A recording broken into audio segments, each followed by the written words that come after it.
Right, thanking God not only for giving us a chance to get to another chapter of His Word, but once again, God willing, the insights that He gives us into His Word in this chapter, Romans chapter 12, that I'd like to call Harmony. And I think I want to look at it from the perspective of me, which sounds myopic, but it's really me in relationship to God, my purpose, as Paul has talked about pretty much since the beginning of the entire book of Romans, and me having a healthy sense of purpose makes me a better fit with the believers, those who are actually following God too. But with that, that whole relationship between me and God is something seems to be the topic or subject of verses 1 through 2, with me having a sober judgment as to who I am, being partially at least the focus of verses 3 through 8, and then verses 9 through 21, giving me a practical measurement of saying if I got a proper perspective in my relationship toward God, a sober judgment towards myself, then it's going to show up in the way I fit with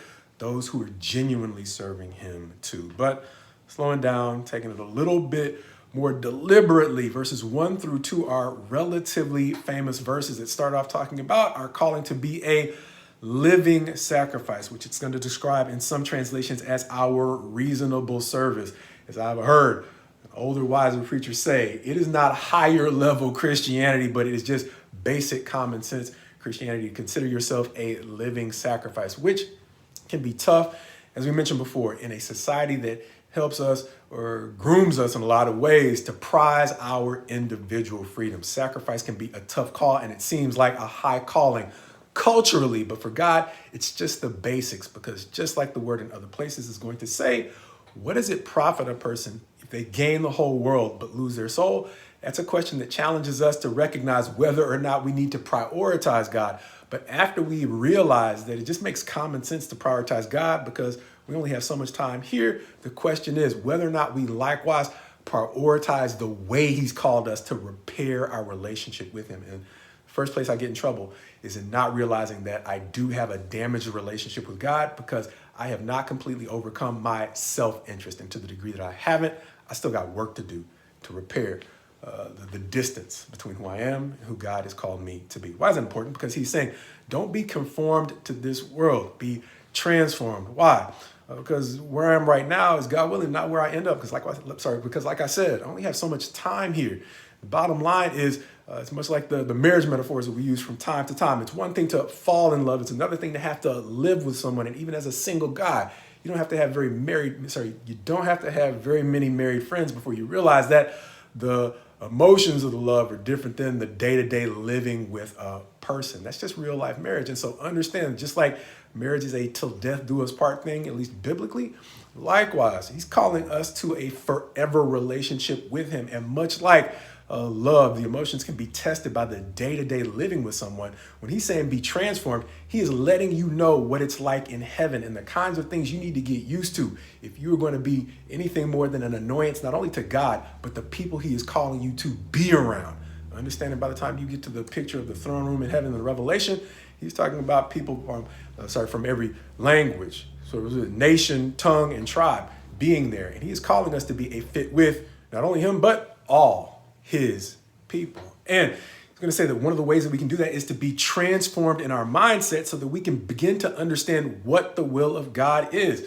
Pointing back to recent chapters, it's that everyone would be saved. And so we do not necessarily understand until the revelation of the sons of God who all that's going to include. And so He is helping us to understand that to be prepared for that and avoid kind of what you can get used to, or maybe not so used to, if you get used to traveling off the tourist paths in different destinations. He's trying to help us overcome the culture shock that we would be experiencing if we went into heaven with our current mindset or conform to our current ways of thinking.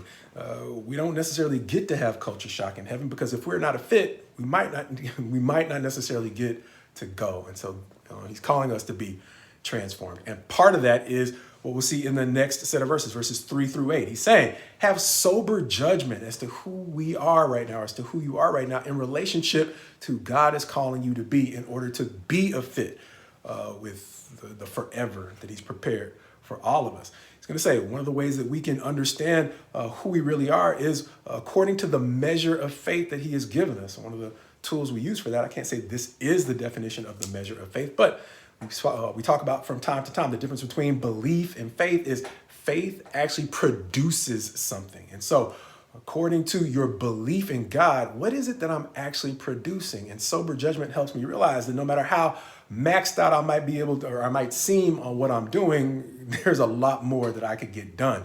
And so sobriety says, no matter how much I've accomplished, I know that I haven't maxed out my potential. Reminds me of the movie Schindler's List.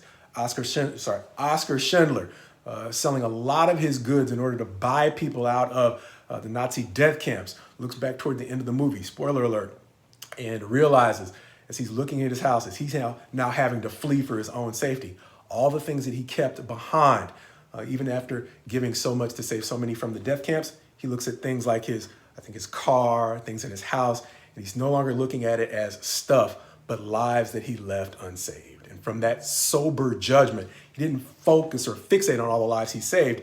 He looked at the way that his residual self-interest in his stuff left other people who could have been saved in the camps. And so with that to me is a picture of sober judgment, and that is what God is calling us to in verses 3 through 8. Measuring, not necessarily all that we've accomplished through our faith, but soberly taking into account all that we still could have done and still could be doing.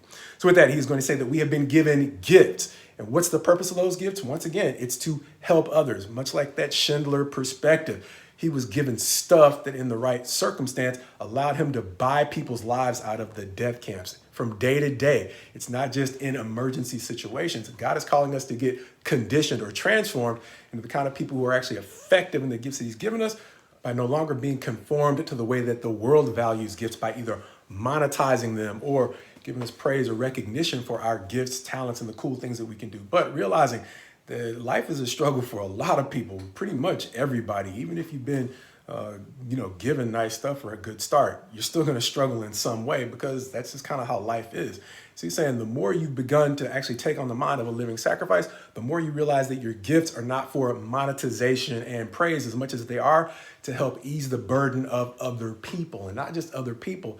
As we saw in the last couple of chapters, pointing forward to Galatians chapter 6, do good to everyone, but especially those who are of the household of faith. Your gifts are given primarily to help other people who have committed themselves to being living sacrifices too.